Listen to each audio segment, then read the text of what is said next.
दोस्तों good morning. अ, बहुत से लोगों ने मेरे से पूछा है कि जंग जारी है बिटवीन ईरान, इजराइल और अमेरिका से।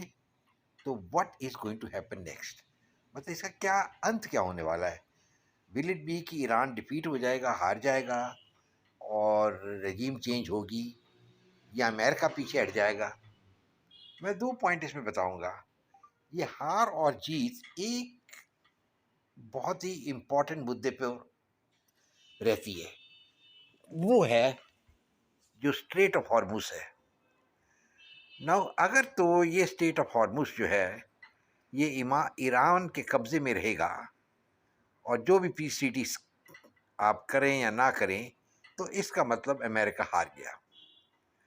एंड अगर ये स्ट्रेट ऑफ हॉर्मुस जो है ये आप ईरान के हाथों से ले लिया जाए, तो one can say that America has won the war.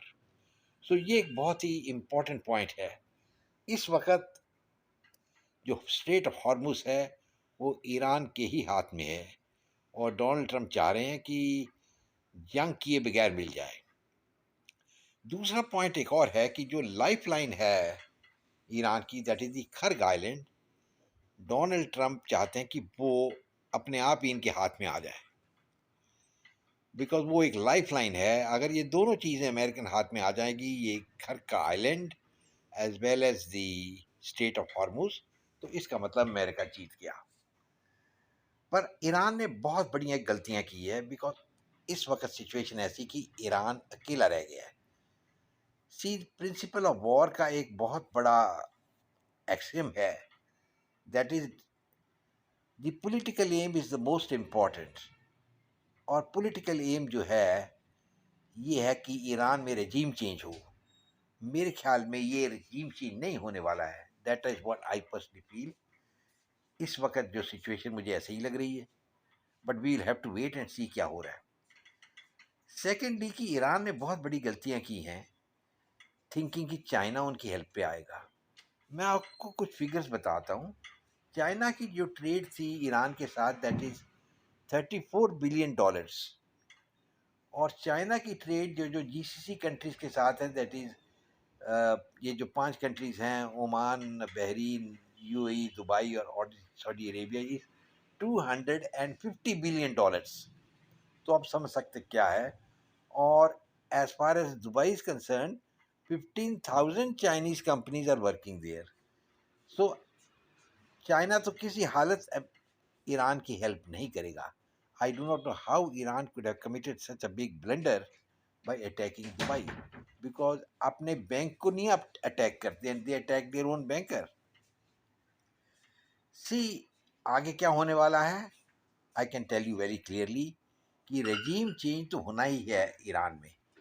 और जो गल्फ कंट्रीज हैं, पर्टिकुलरली प्रिंस सलमान जो हैं सऊदी अरेबिया के, he has repeatedly asked Americans कि ये रजीम चेंज करिए। और रजीम चेंज होगा on its own, because Iran जो है अभी first, second and third tier leadership उनकी खत्म हो गई है। They are no longer in power, and nobody knows who's happening, what is happening, and there is a fighting on inside. So probably that will accentuate further. पर अगर इस वक्त America पीछे हट जाएगा, तो I can be very sure कि और 5 साल में ईरान फिर से उभर के आएगा, एंड सिचुएशन वही आ जाएगी जो अभी हो रही है। That is the reason UAE and Saudi Arabia ने अमेरिका को कहा है कि please finish this problem once for all, ताकि ईरान ऊपर नहीं आए।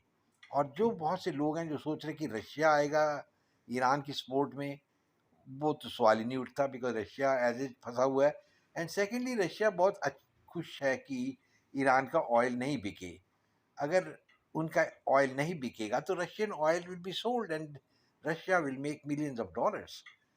आपको जान आपको याद होगा कि व्लादिमीर पुतिन ने एक मीटिंग की थी एंकोरेज में, अलास्का में, डोनाल्ड ट्रंप के साथ। उस वक्त मैंने कुछ हिंट दिया था कि there is some understanding between Putin and Trump. तो वो अंडरस्टैंडिंग अब मुझे सामने नज़र आ रही है।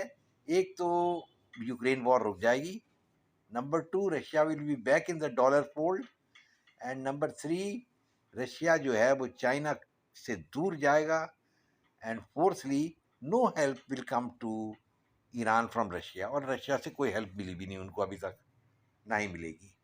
चाइना का मैं तो आपको बता दिया, how can China give help to Iran when they have attack Dubai, जहां चाइनीज की बिलियंस ऑफ डॉलर्स की इन्वेस्टमेंट है। सो ईरान तो अकेला पड़ गया है। नाउ क्वेश्चन इज कि कितना दम है अमेरिका में और डोनाल्ड ट्रंप में। मुस्लिम वर्ल्ड में कुछ सेंटिमेंट चल रहा है which is in favour of Iran, Pakistan में भी सेंटिमेंट है फेवर ऑफ ईरान, और इसी कारण पाकिस्तान ने एक डबल गेम खेला है, डिफेंस पैक्ट साइन कर लिया सऊदी अरेबिया के साथ, पर वक्त आने पर वो जो एक प्रोविजो था उसमें कि if there is an attack on one country it will be treated as attack on both the countries, वो मेरे ख्याल पाकिस्तान भूल गया है। So they forgot about it, and वो कोशिश कर रहे हैं कि हम ईरान की गुड बुक्स में रहें। पर मेरे ख्याल में डोनाल्ड ट्रंप जो हैं वो बहुत अच्छी बाजी खेल रहे हैं। अब मुझे खबर आई है कि उन्होंने 10 दिन के लिए और पोस्टपोन कर दिया है ये फाइनल डिसीजन ईरान का।